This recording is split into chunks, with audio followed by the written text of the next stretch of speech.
keep your hips with a good mobility.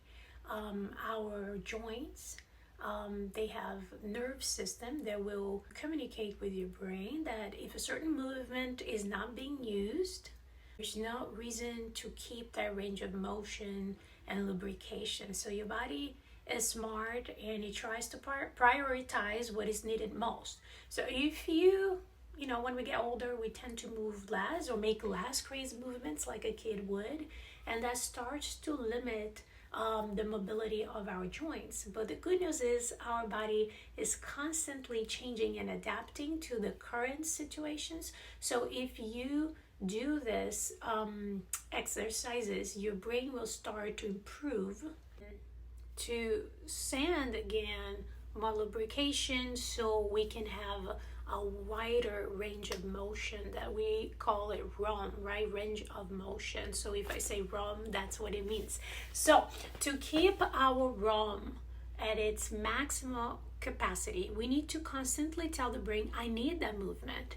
And maybe you don't need every day, but there might be a situation where you need to be a little extra flexible and you might not have it. So the saying, right? It's better to not need it and have it than to need it and do not have it. I had to remember that. But anyway, so let's get to it. Like everything, we want to try our best to keep our back neutral. So by neutral, I mean this. Now, I understand that maybe doing this for some people might feel really, really hard. So we will not compensate no matter what, no matter how hard it is. So we will get a book or a towel and put something under in order for us to keep the natural curve of our back, okay?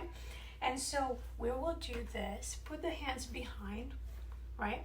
And what you're gonna do, you're gonna be bringing your knee this way, as closer, without allowing too much hip rotation. So we want to try to keep the hips steady and flat on the ground. And then I'm gonna open a little bit wider so we can understand better what I'm doing. And then I'm gonna bring it in and hold a few seconds and bring out.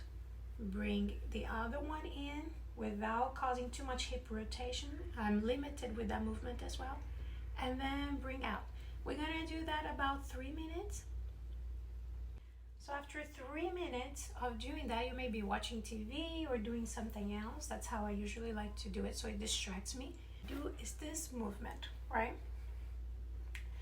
Now, in here, again, I don't want the back to change. We want the back to remain neutral. So we'll do that a few times. And last but not least, and I know all the hip mobility exercises are really a little funny.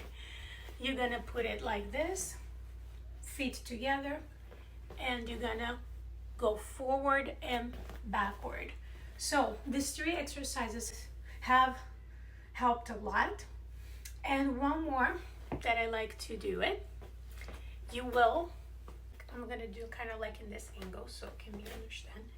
Again, we always need to try and keep the curvature of the back. So if I can't go all the way down without compensating, which I can't, I have problems with mobility as well, I am going to come up where I can, and I'm going to start to bring one arm up and down, one arm up and down, one arm up and down. Now that is a little bit harder because you are holding a pose where your muscle is at its maximum contraction or close to it, so it's a little tiring.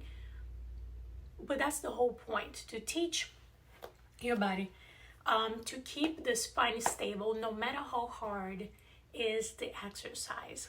So if you do that too, maybe about a minute, might be too hard, 30 seconds, that will be great for you.